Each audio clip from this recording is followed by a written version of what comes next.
Hello and welcome to the Nomiki Show. I am Nomiki Konst, and we have 25 days left to vote out Donald Trump. So let's talk about what happens when a democracy is shattered and violence replaces politics. Now, I'm not talking about Antifa. This is when militias organize in secret. The plot to seize the leader of a government. They stockpile guns and explosives. I'm also not talking about Libya, where 7 years ago today, I actually worked after the collapse of Gaddafi as militias were fighting with each other and stockpiling weapons. No, I'm talking about Michigan right now. This is what failed leadership looks like. This is what a failed state creates. This is the chickens of Donald Trump's anti-science, racism, and misogyny coming home to roost. These right-wing whack jobs plotted to kidnap the governor of Michigan, Gretchen Whitmer, and torture her. The female governor of Michigan, I might add. Female. They were planning to put her on a show trial. For what crime? For impinging on their sacred freedoms by insisting they wear masks and social distance? Let's be clear. We tend to think of these right-wing terrorists as right-wing nuts, fringe characters. The man immediately responsible for this, of course, is Donald Trump, though, who is their recruiter-in-chief. Listen to the target of this coup attempt, the governor of Michigan, Gretchen Whitmer, at her news conference. Let's play that clip real quick. Just last week, the President of the United States stood before the American people and refused to condemn white supremacists and hate groups like these two Michigan militia groups. Stand back and stand by, he told them. Stand back and stand by. Hate groups heard the president's words not as a rebuke, but as a rallying cry, as a call to action. When our leaders speak, their words matter. They carry. Hate groups heard the president's words as a rallying cry. This president has gone beyond just taking advantage of our divisions. He's actively fomenting them. And there is no one left to stop them. Everyone with any strength to tell him to knock it off is gone. All the president's men are in jail, indicted, fired again, or sick with COVID right now. It's just him, some steroids, and his Twitter account running the show. Tweeting threats and madness and grand schemes, signaling to the far right, or what they might think is a signal, which might be even worse. Sadly, it isn't actually a big distance from the criminal plot in Michigan to the uprising in the Orthodox Jewish communities of South Brooklyn. Let's show that video of what's happening right now there.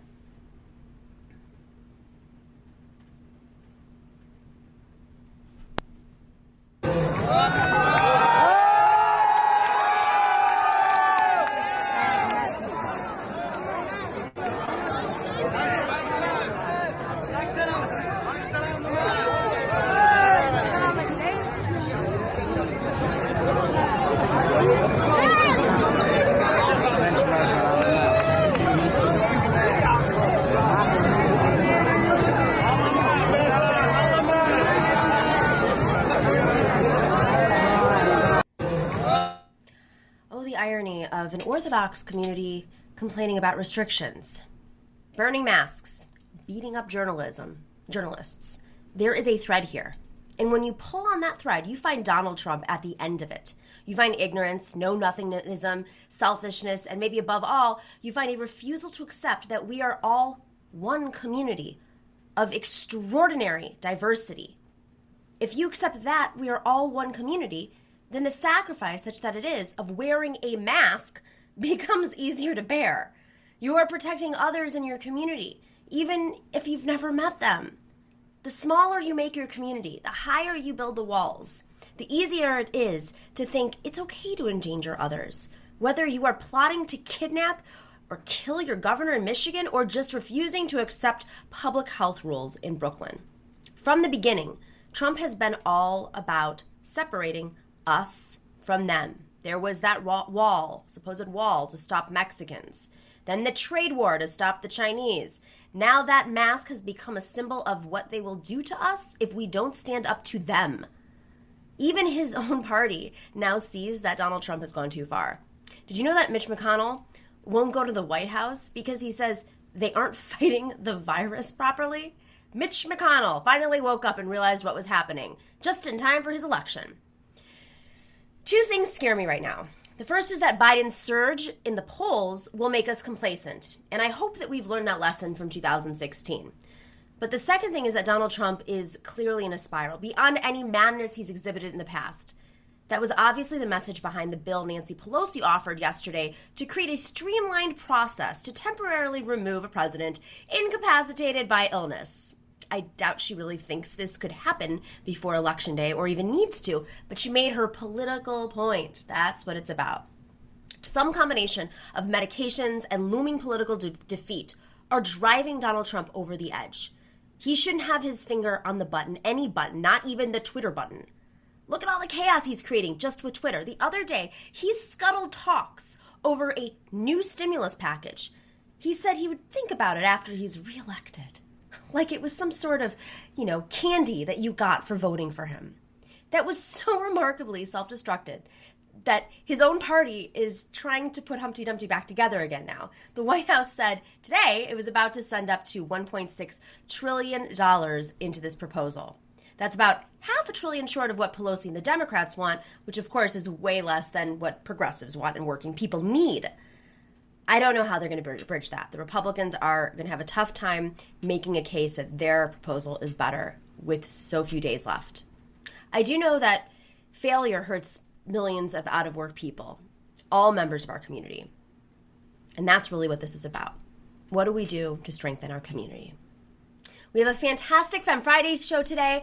First, we have Esperanza Fonseca. She's a labor and policy organizer and a sex trade survivor. She's been writing about this. I've been reading her work. It's really fascinating. You want to stick around for that.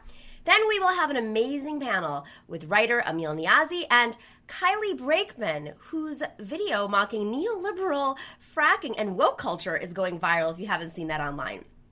All that coming up. But first, here is what is at the top of my newsfeed.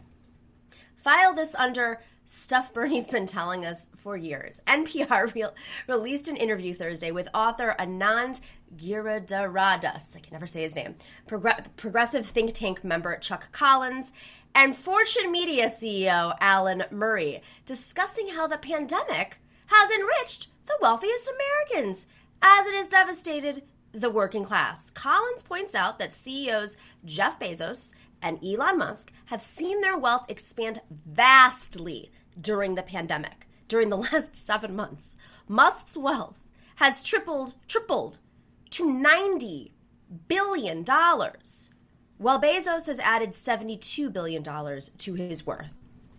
As leftists, we need to be drawing lines between the wealth creation of these CEOs and the conditions in which their workers are forced to labor. You might remember that in 2019, Musk actually came under fire for repeatedly shutting down workers' attempts to unionize. And Bezos worked too slowly in providing his warehouse workers with PPE, refusing to give them a truly supportive sick leave policy during the pandemic. And of course, they organized and have been fighting him and showing up at his doorstep, protesting him, because he cannot run away from what he is doing to his own workers. No wonder they are making more money by putting profits over people and cutting corners while workers are left to suffer. Well, turns out inequality got us here. Oxfam International's commitment of reducing inequality index, according to a report from Common Dreams, scored 158 countries based on the provision of workers' rights, progressive taxes, and spending on healthcare. They found that in 103 countries, 1 out of 3 workers lacked sick leave. And only 1 in 6 countries spent the recommended 15% of the budget on healthcare for the people. No wonder people across the world have struggled during the pandemic. They don't have healthcare. We need socialized healthcare, not healthcare at the mercy of the bosses. Don't we know that now? And it's like the intersectionality of crisis might be a little bit important. The Los Angeles Times delves into the intersection of climate justice and public health. Physicians for Social Responsibility Los Angeles provided the LA Times with a map of LA County showing which neighborhoods are the most burdened by air pollution. A map of the neighborhoods that were hit hardest by COVID-19, which follows exactly the same pattern. And as the organization's director points out, it's disproportionately low-income people and families of color that are forced into these two conditions, many without access to better health care. Research has shown correlations between air pollution levels and locals' likelihood of dying from COVID-19. Taking on air pollution is a matter of racial, economic, and environmental justice as well as public health. And public schools see enrollment drops. That can't be good for society.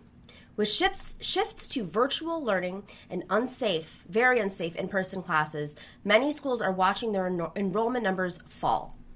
Washington State's superintendent reported a nearly 3% drop in enrollment statewide, while Orange County, Florida has 18,000 fewer students than on a given non-pandemic year. What's the leftist perspective? To keep students in school, we need reliable, secure, free broadband guaranteed to all Americans to make remote learning possible. We need higher pay for teachers and more funding for activities to engage students in new ways through an online format. And lastly, we need to make sure that these lower numbers don't mean permanent fiscal belt tightening and budget cuts for schools. Okay?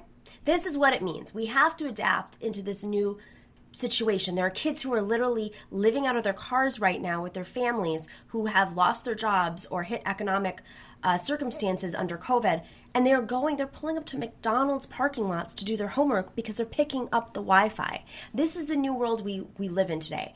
And these are the issues that Democrats have to be forced to take on in major cities across the country. And if they don't do that, we're about to lose a generation that will be learning about science so that when the next pandemic comes, we have a deeper understanding of what to do. All right, are you guys patrons yet? For as low as $5 a month, you can join us on patreon.com/The Nomiki Show. That is where you're going to find every day's show in audio format. You're also going to get some extra content. We spill over our interviews sometimes and do separate interviews. We have special interviews with different guests.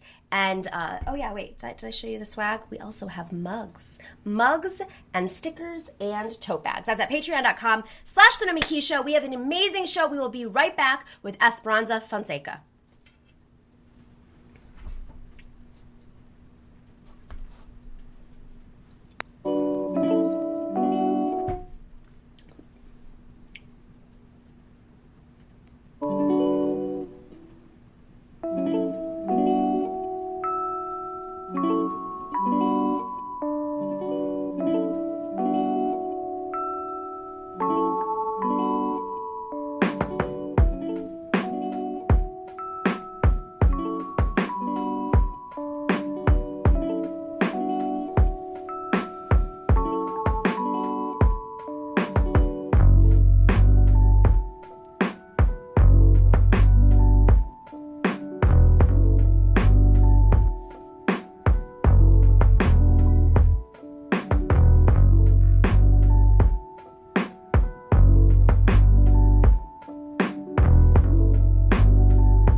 Welcome back to the Nomiki Show, and welcome to Esperanza Fonseca. She is a labor and policy organizer. She's a sex trade survivor and a member of a firm. Is that the proper way of saying it? Because there's a symbol in it. We can put it in the information on the bottom.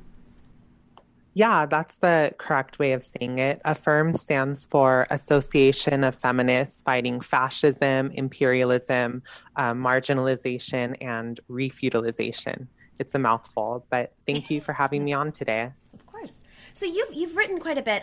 There's this Medium post which we'll put up in the information as well on the page. But you wrote about your experience being in sex work, and specifically from a socialist feminist perspective, which is a big part of our show. We do these Fridays to educate folks a little bit more about what what it really means to fight for an all-inclusive, women's movement that also talks about class and labor issues and race and of course all these things that are intersectional.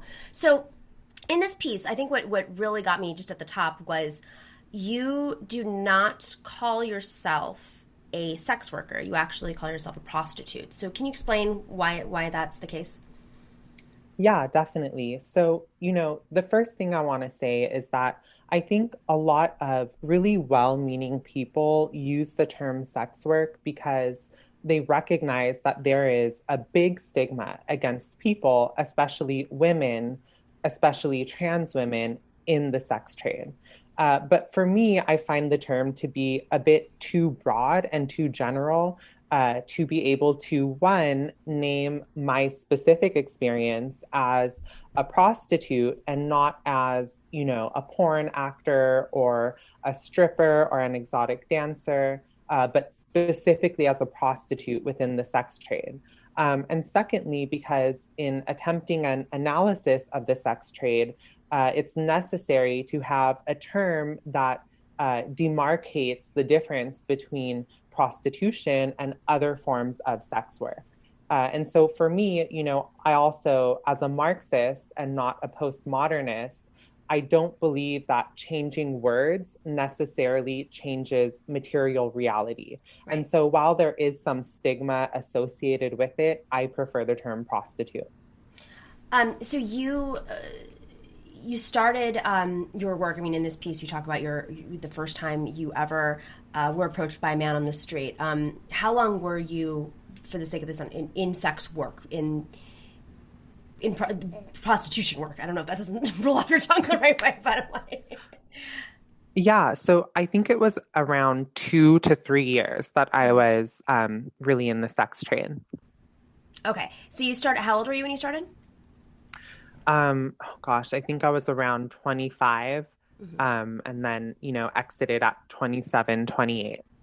And, the crazy thing is you're literally traded. It's not like you're an independent. I mean, the problem is there's been this glamorous take on this in the media. And the realities are, especially for the transgender community, is extremely dangerous. The murder rate is horribly high. And you mentioned in the piece that it has been glamorized so that a lot of people end up going to it for quick and easy work, but not understanding the circumstances behind it. So what was your experience like? Yeah, so, the first thing that I want to say is, speaking as a trans woman, the process of transition is so difficult, right? It could be really messy, especially when, you're not independently wealthy and maybe have the money to pay for surgeries and treatments that you want.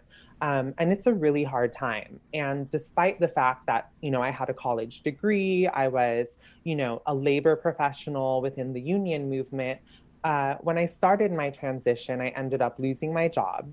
When I lost my job, I lost my housing. And I also Why did you lose your job? What was the...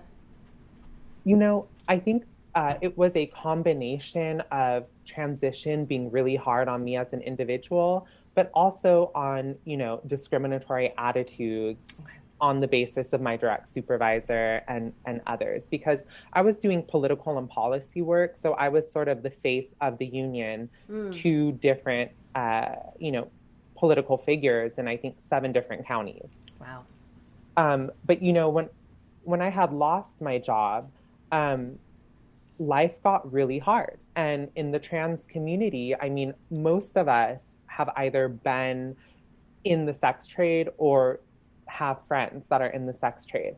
And it's often, painted as this, oh, you're just so beautiful. You're a woman that men will pay you. You could pay for everything, that you were never able to before. And you can get validation for your gender.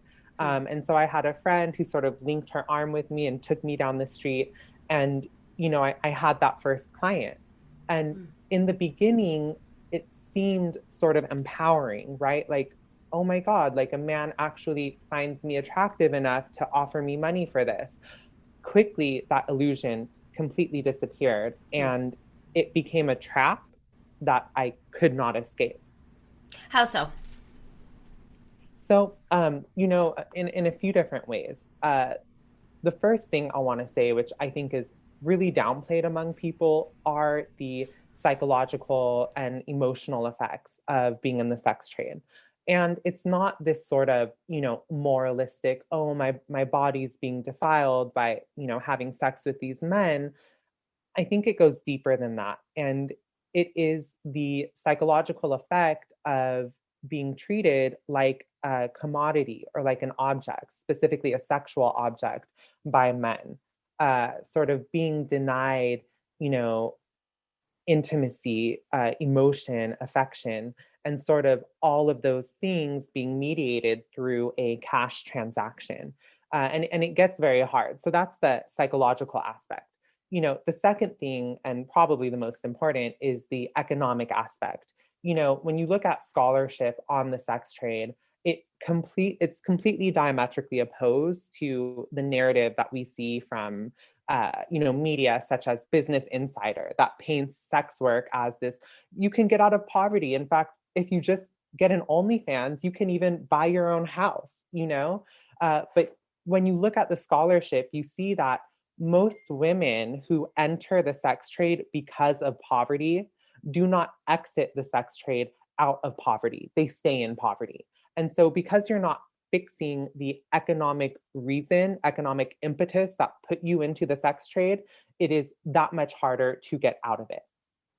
So you broke down two different aspects. There's a psychological effect of the sex trade, and then there's the actual economic effect. And of course, if there were fair labor standards, et cetera, it would impact some of the psychological effect. But there's a very real conversation. I sometimes get involved in them on Twitter, and I just have to back off because I'm not an expert. But there's a very real conversation. I hear it a lot that at the end of the day, even if sex work is if it's unionized, like it is in states like Nevada, there's still this misogyny that carries a psychological effect that hurts anybody who's in that trade.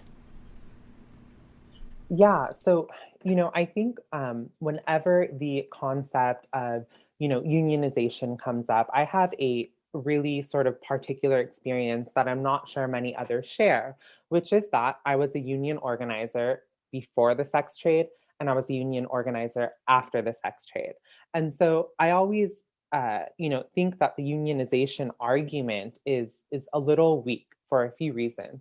The first is that we have to look at, the sex trade for what it is, right? Which is sort of a relationship between the buyer or the John, the client, whatever you want to call him, and the bot, the sex worker, the prostitute, whatever you want to refer to her as. The buyer always has, the power in the interaction because he's the one with the money.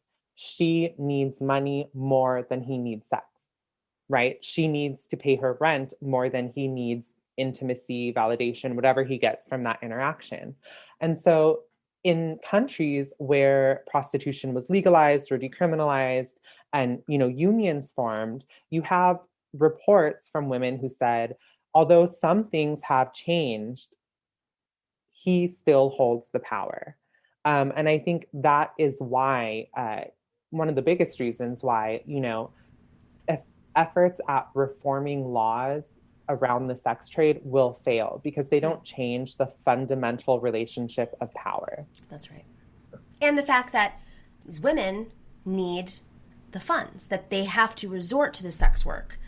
So you were taken by the hand into the street, your first transaction, and then after that, what happened? I mean, was there a pimp? Was there somebody who was working you after that? Did you? I'm just very curious how you go from that stage to the next. Yeah, so I had recently lost my job. I started sort of dabbling in the sex trade to, get money, and I started to see it as like, wow, maybe I don't need a job, like I was kind of traumatized with the way that I was treated at my previous job. And as a trans woman, I just felt completely like an outsider, like if normal society doesn't want me, why should I want to be in normal society if I can make my own money? So I, had friends who taught me how to post ads on starting out with Craigslist, then moving to Backpage. And it is just sort of a trap. I think those of us who come from really working class families, especially in communities of color, a lot of our families hustled in some way when they were younger. So, my dad, I remember him telling me, like, look, fast money will suck you in quickly, but fast money goes just as quickly as it comes. And I think I learned that lesson after. But it was that fast money that sort of sucked me into that world. And then again, right, the longer I stayed in it, the harder it was to leave. And I see that with many of my friends who are, still in the sex trade today. Were you allowed to leave? So I guess this is connected to the earlier question of, pimping. I think for most trans women in the US, we don't have pimps, although, there are definitely some. Um, but, when you talk about like, can you leave the sex trade? One is that for most women, there are no other options, right? So, I have a friend who started in the sex trade at 16. She's 24 now. She has no other training, no other experience. Where is she supposed to go? A fast food job, that's not going to allow her to survive. So one, there's no other options, and two, again, is just that when you have trauma that keeps getting compounded on more trauma, psychologically, it becomes a lot harder to exit, especially when the use of drugs and other substances come in to mitigate the effects of that trauma. And we know from the data that sexual, physical, and emotional trauma permeates the sex trade. So how were you able to get out of it? So again, I had a degree, I had a resume, and I still had some connections that were able to help me. But even then, it was one of the most difficult and trying periods in my life. So, I write in my letter that I experienced sexual violence at, on multiple occasions in the sex trade. But it was the last time that I experienced it that was the most brutal. I won't go too deep in because I just don't think it's appropriate, but, I was restrained, tied up. It was really bad. I ended up having to go to the emergency room after to get put on PEP so that, I didn't contract HIV. But afterwards, no matter how much I wanted to, my body would not open up to these men. So at the time, my mom was misdiagnosed with cancer. I had to pay rent every month, and it felt like the whole world was falling on me. So I would see clients, but I would trick them. I would not have sex with them because I couldn't. And it just got so bad that in myself, I decided, if it's between having to see these men or be on the streets, I'm going to be on the streets. So I actually went homeless. I was, looking for shelters. Most of the shelters in Los Angeles, Orange, and Ventura counties were completely booked. There was 6 to 12-month waiting periods. I ended up getting into one shelter, which itself had problems, but even myself, with the privileges that I do have, I was still on the streets trying to exit the sex trade, and there were no resources to help me. Unreal. There's two things I want to ask you just about the stigma of sex trade. Were you afraid at any moment that law enforcement, or did you ever have any interactions with law enforcement, and with that, the effect it would have on your long-term goals? Yeah, so in terms of the stigma, I was never too concerned about that. I am a person who, look, if I'm going to do something, I'm going to stand behind it, right? Otherwise, I just shouldn't do it. So, I'm very open about my past. In terms of law enforcement, there was a time where these two police officers had profiled my friend and I for being transgender, walking out of a hotel at night, and they pulled us over and were pretty terrible to us. Thankfully, I've had interactions with the police before, so I was able to handle it, and ultimately they backed off. But in terms of, law enforcement, charging me with a crime, I mean, I was prepared to fight that. Okay, now you're an advocate and you write about. I think that this piece is really powerful just for folks. I think you should definitely take a look at it because I think it challenges a lot of the assumptions and a lot of like you said, there's this other side of it where it's almost become a movement in terms of how sex work, like, sex work is work is work is work. We say that as a line, and of course it is, but there's this an alternative where I think folks are having difficulty, especially if they're not part of that community, kind of digging in a little bit deeper and assessing it. So, I mean, what are your goals in educating folks? I mean, what should the community, I mean, even let's just say that the DSA community and the left do to really advance what you're fighting for? Yeah, so this is a great question because I think that as the left today, we really have to question the dominant narrative around the sex trade. As a union organizer, I've organized hotel workers at Disneyland, I've organized McDonald's workers, I've organized Walmart workers. And if an organizer or an organization is pro-industry, they are not pro-worker. And you see this, when we organize fast food workers, we don't say, fast food work is work. We say, let's talk about the exploitation of McDonald's, of Burger King, of the industry. Let's talk about how they prey on the vulnerability of immigrant workers, of women, single moms who need to support their families. And yet in the sex trade movement, what you see is that people are very pro-industry, and it's actually been documented throughout, decades that, pro-sex trade, so-called prostitute unions typically advocate for the interests of pimps and johns more than they do for women in prostitution themselves. And so as the left, especially people who call ourselves socialists, we have to have a position on the sex trade that is pro-worker, pro-women, but anti-industry. And that is the message that I want to get across, which is that you can be pro-women, pro-sex worker, but by no means should you be pro-industry. The sex industry is one of the most exploitative and violent industries today, and it has been throughout history. And if you are pro-industry, you are not a leftist and you are not a socialist. So this is a strange question, but there was this huge write-up in the New York Times about OnlyFans and also about Pamela Anderson, right? And she is a socialist. She is on the left. She's written for Jacobin. This is not the idea for those of you who didn't know that.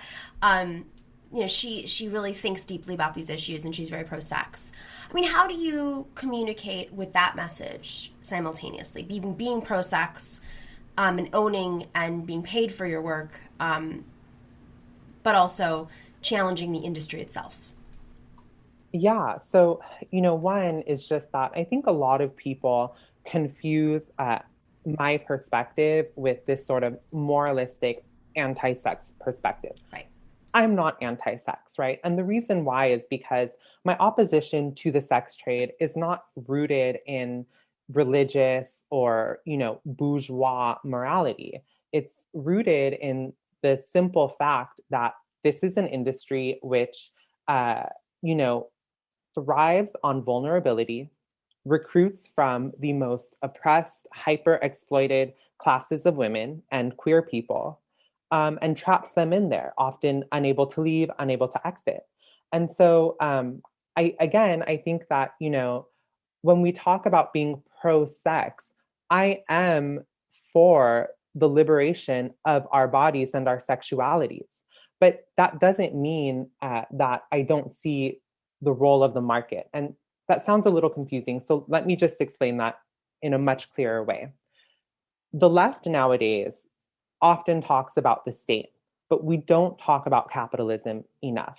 And so when we talk about sexual liberation, we talk about getting state involvement and regulation off of our bodies and off of our sexualities.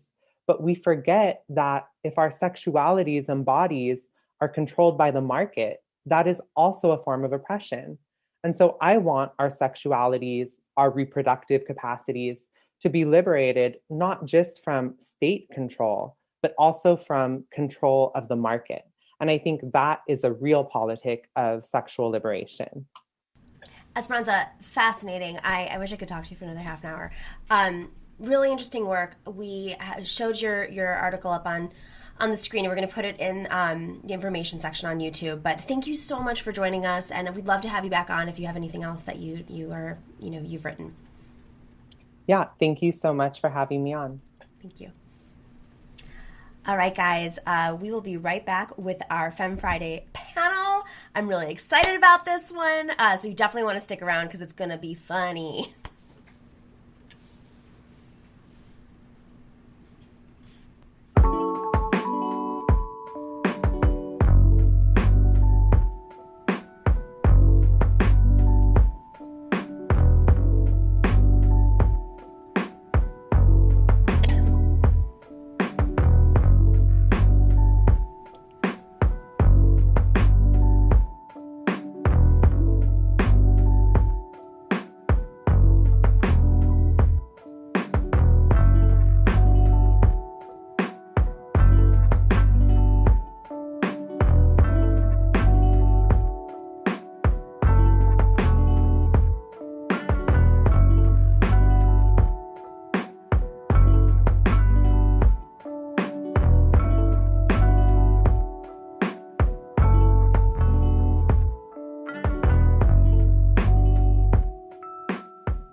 Welcome back to the Nomiki Show. I am super excited about our panel here.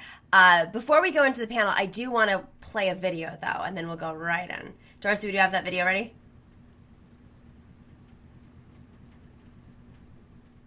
Who were told they couldn't frack because...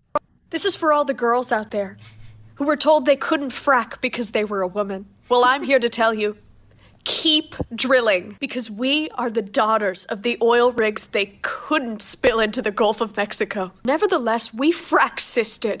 I don't just frack for me. I frack for my friends. I frack for my family. I frack for my stay-at-home grandmother, who was told she couldn't.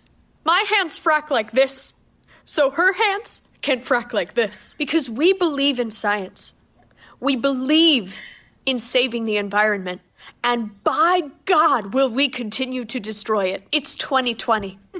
Fracking is now intersectional, and we're not going back. You know, I heard of a girl who was told she couldn't frack. And that little girl was Hermione Granger. And no, we don't have a magic wand, but we have something more powerful. Our brains. I, for one, stand by the famous Democratic slogan, drill, baby, drill. Although I would argue, it's time to change it. Drill, woman, drill. Thank you so much. Good night.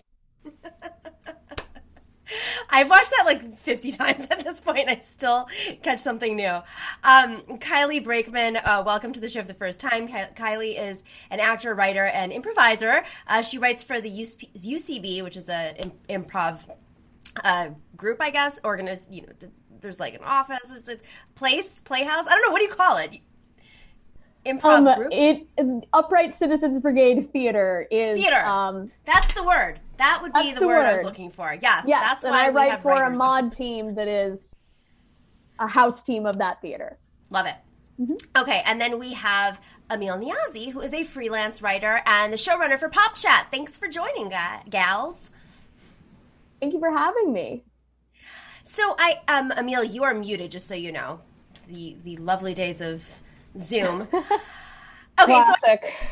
Classic. So if you said something interesting, please say it again. No. Okay, nice. All right. So Kylie, like this was this is making the rounds. It's not your first video like this, but what I love about this is there's been some videos lately. They're funny. There's like a little shtick. There's a little bit, whatever. And then it's repeated over and over and over and over and over again. And there's no deeper analysis to the political world that we're living in. And I felt like you really got to the neoliberal root right there in post-debate. So what inspired you to... I think it's just, number one, I'm on Twitter 12 hours a day. My screen time is atrocious, but it's also like the origin point for how I make my money. So I kind of have to be on there. But it's just like constantly being inundated with these messages of like corporate, like pussy hat feminism that is just like very empty. And just the Democratic Party sort of appropriating this woke language without believing in the things that they're espousing and without acting on them. And so it was just like so frustrating that I've started doing these characters that are just very like woke girl boss. And I just find it so funny that they're like this. So, why at this stage where you've had, clearly the left has grown tremendously. They're scared of the left. They did all they could to kill the left this last cycle. Mm-hmm. I think what I don't understand is, how do they think they can get away with it still? Like, they know that people see through the woke hashtags. Amil, what do you think? I don't think that people do see through it. Like, as predictable and trite as it is to us, like, I really don't think that the majority of people that are watching and like earnestly tweeting like, yes, this is for every woman that's been interrupted in a meeting. And you're just like, guys, like 865,000 women were forced to leave the workforce last month. And we're still talking about boardroom feminism as if like there's just 10 white women and they are the only ones that are affected by feminism and democracy. It's deranged, but I really don't think that, I think there are a lot of people out there for whom that kind of stuff really is inspiring. And they do see capitalism as an inevitability. So they're just like, of course, yes, we have to frack away. Like, how can I get in on that fracking? RuPaul is literally making money from fracking. So like, wait, can you explain this? I saw this on Twitter and I was like, what? He has a ranch in Wyoming that he leases out to oil companies for fracking.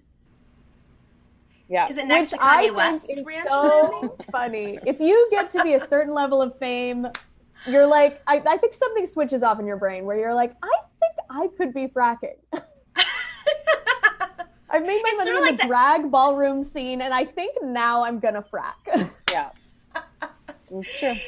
It's sort of like the Ellen DeGeneres phase of capitalism. All right, I can get married to my wife now. I am now going to meet with a murderous president. Who doesn't want to sell out? Yeah, as long as you got the good seats, as long as you... If there's one thing I expect him to have, it is the baseball seats. That's what I do see. All right, so if there's... I'd like to ask this question because, intersectionality, you made fun of it and that piece, but it's very much, we talk about the intersectionality of the climate crisis and racial justice and education justice. It's just like everything, right? That's intersectionality. So sometimes this works, though. If you want to, like, convince your mom, who might be perfectly, like, mean well, but she may have read, like, Sheryl Sandberg's book, Lean In, she may be part of a Lean In circle or whatever it is. What is a good issue? Like, what do you think is the access point to kind of hook them and then bring them over to our side? Ooh, it is a sort of thing where, like, as you're saying, you do need them to be on board at a certain point. I think that birth control is, like, a big one. When RBG passed away, I tweeted this and a lot of other people tweeted this, like, oh no, I'm worried about my birth control. I tweeted it within like a minute of it happening because that was just my gut reaction of like, right. I'm pretty privileged. Like, that's probably the only thing that would happen to me. And a lot of people afterwards tweeted like, don't, like, white women, you'll be fine. Like, don't worry about, like, stop complaining. And it's like, yes, fully, that's true, but you need to trick them into thinking that they're in danger. And like to a certain extent, yes, like abortion rights, birth control, like those are serious things that will be taken away from us. But like I think that is like a latching on point where it's like, okay, this will affect me and my body.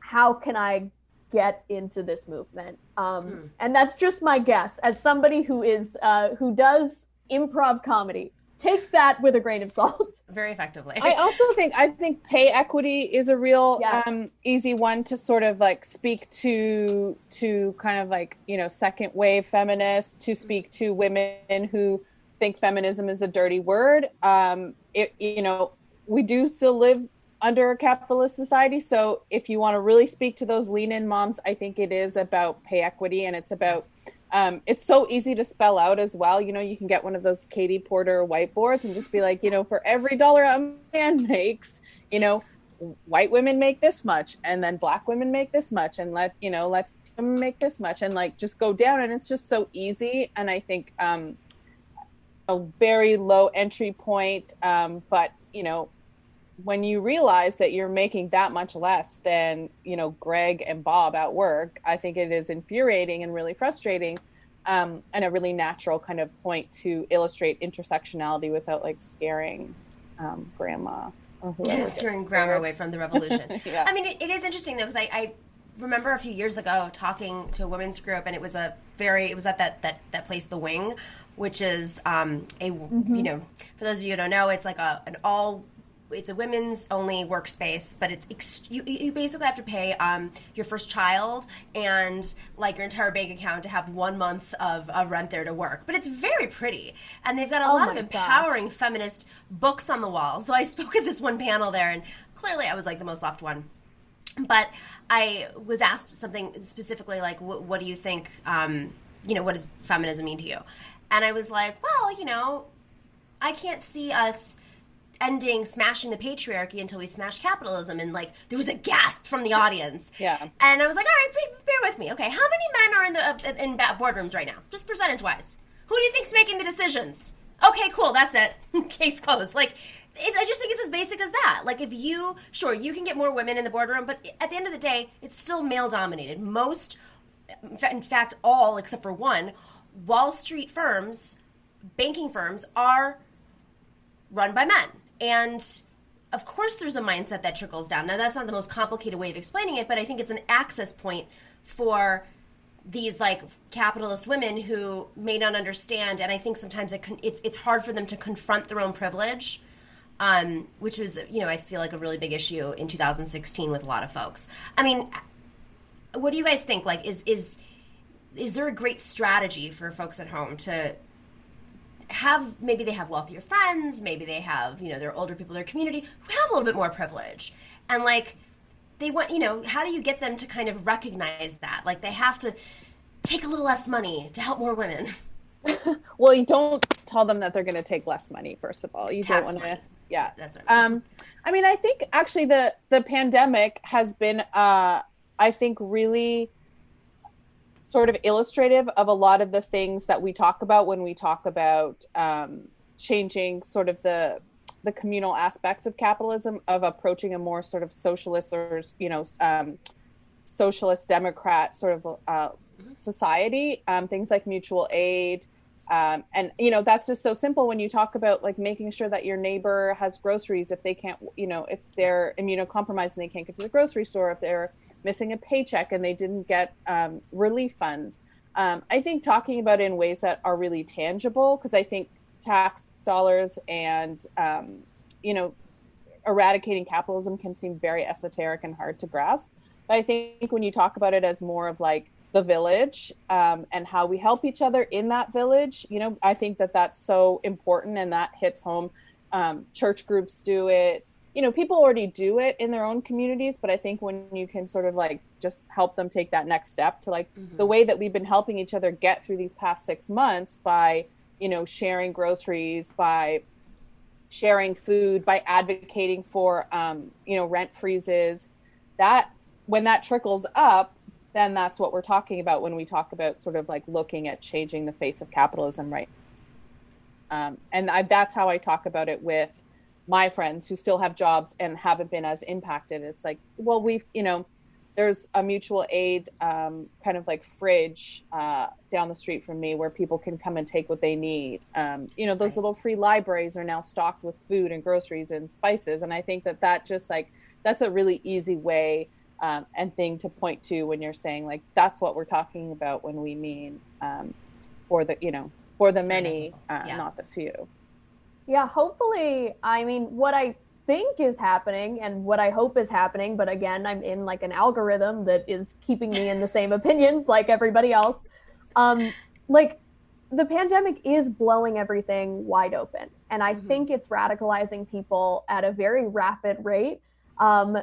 Like because we trust in the system, and I saw it I was working in a restaurant before everything went down, and for a couple of very scary weeks in California when they decided to just like experiment and reopen, and then of course everything did not go well.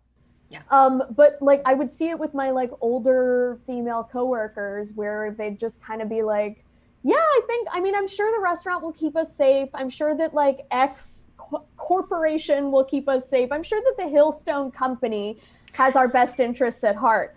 And then like slowly just seeing them go like, oh no, they've hacked the restaurant. They don't care about the rules. They're like breathing in the food. We're all touching the same things with our hands.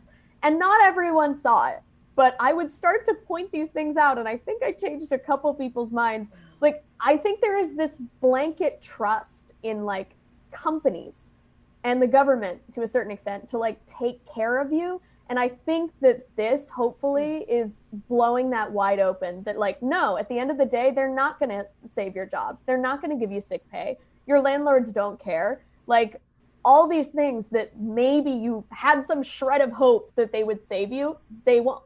And so hopefully that's an access point. So that's a great point, because now we have this ticket with Kamala Harris on it, and that's why I loved your video. And there's another video we're going to play at the end that you did, which hits on this too. There's still this trust that Democrats will save us. They'll just go back to the Obama years. Like, that was a great period either. I mean, but it was great for this section of people, the folks who invest in the stock market or just, secure enough that they're not feeling it or seeing it, and they're in their own little algorithm of like, Pantsuit Nation algorithm on Facebook or whatever it is that they do.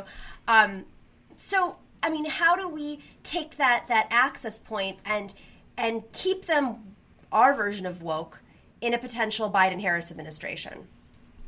Emil. God, that's the question. I mean, that's why you're on. Come on, guys. You gotta answer. I mean, that's like the scary thing is I think that people would love to just go back to the status quo, even though this pandemic has shown that the status quo was not working for almost anybody, except for the very, very, very tiniest percentage of people who are going to be fine no matter what. And so that's kind of my biggest fear, is that a Biden-Harris ticket is just like a sigh of relief and everyone goes like, done, handled, like Olivia Pope style, close the cell phone and just like walk away. And I really think, I mean, Bernie, where are you, Bernie? I just think like if people have to really stay on the key issues and decide what those are now. And that has to be, whether it's the Green New Deal or healthcare. I think it's just about choosing the issues that that you can really put pressure on and target those kind of key states and those key Congress people and those key senators, and just hope that those few things that are the most pressing and most important are going to be enough to sort of turn that really centrist, really neoliberal ticket into some, hopefully does provide what the majority of Americans need and want. I mean, those are the number two things that they care about, healthcare and the environment. And I just believe that in 2020, you have Kamala Harris tweeting Joe Biden will not ban fracking. Like, I'm aghast. Yeah. While her state's on fire. Yeah. It's just like they refuse to campaign on the popular ideas, which is mind-blowing. It's like Medicare for all, I've never seen so many people flip in such a short amount of time. And like, of course that's Bernie and everyone working at the grassroots level. But like my friends' parents who make a lot of money, they work in finance, like they've always been like very staunch sort of like Reagan Republicans, but then they didn't vote for Trump. And then within the past year or so, they've been like, maybe everyone should have health care. Like, I don't know if they're fully going to say it, but they're like, maybe that's something we could explore, is people staying alive for free. So yeah, it's like we need to be pushing them. And a lot of people will say, I get a ton of comments that are like this, that are just like, well, you're just helping Trump. And it's like, we can't keep fighting for this thing that's this fictional center that's harming so many people. Like, it's it's not working for anyone, and we have to demand more. I mean, we're going to settle now, but we're going to demand more, and we have to. It also doesn't allegedly exist, this center, right? Yeah. Like, all of the statistics say that most people are being pulled towards either side of the axis. So if that's the case, I know why, because they're the Democratic Party and they love to fail. Why are you going after like an ever shrinking population? Yeah, we're going after 12 people who work on a farm. Ken Bone. Still doesn't know who he's voting for. Maybe Ken Bone should be checked in. Yeah, exactly. It doesn't make any sense. No, it doesn't make sense. I mean, but that's also by design, right? We understand, like, Democrats are very good at killing the left. Very bad at winning the general elections. Very good at making ads. Very bad at mobilizing the vote hopefully they'll be better this time around, so that they can overcome voter suppression, which is Republicans' like number one trick in the book. Yeah. So. Anyways, ladies, I am so grateful that you came on. It went by so fast. Amil Niazi, thanks for joining us for the first time. And Kylie Brakeman, we're going to play your second video at the end. So Dorsey, do we have that one handy? I might have to do a few little thank yous for our chat. So if you want to stick around and watch your video live. Of course. I'm going to watch it. I'm going to watch it, Kylie. It's so good. I spent so much. I basically asked you to marry me on my Twitter too the other day. Oh my gosh. Yesterday. It's like, so, we can make it official now. All right, big thing. Yeah. Of course. Lock it in. When this is over, we'll get married. We'll have our wedding. We'll zoom in. Big thank you to the moderators Bob, Billy, and COA61. COA. Is that it, Dorsey? Is that like how it's supposed to be spelled out? I don't have it in front of me. And of course, Professor Harvey K, who's always in the chat. Okay, it's Chonionashis. I can't. Chonionashis. I'm so sorry, Chonionashis. I'm going to read it. He's typing me. Choking on ass. You guys, you literally cannot see. I wish you could see my chat right now, because I'm like, I can't read this. Choking on ashes. It's an account, right? They're in the chat helping out with moderating. And thank you so much, because if you moderate after today, I really owe you a gift. I'm going to send you a mug because it's choking on ashes. So thank you so much. That was the autocorrect I was being told by Dorsey. Thank you to everybody for liking and subscribing. Thank you to everyone on the show today, and Dorsey, who's keeping me sane. Let's play that quick clip, and we will see you on Monday at 3 o'clock. Thanks, guys.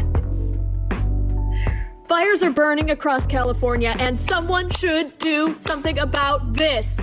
P.S. My name is Gavin Newsom. I'm the governor of this state. Mr. President, sir, you will be in for a rude awakening when you find out what you're doing is illegal. Trump is destroying democracy. Pass it on. That's right. Pass it on to people in power. Not to me, though. I'm just a little Speaker of the House. Mr. President, sir, I will say in the harshest terms possible, and I do not mince words, sir, I do not like your tone. Donald Trump is systematically destroying the post office. Let that sink in. I voted for his military budget. Shh. Let me be perfectly clear.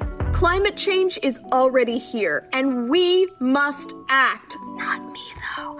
I'm busy. Nice try with that illegal action, Donald Trump. In America, we have a system of checks and balances. I'm the checks and balances, and I haven't done anything yet. Fires are burning across California, and someone should do something about this. Oh, wow. Thank you guys so much.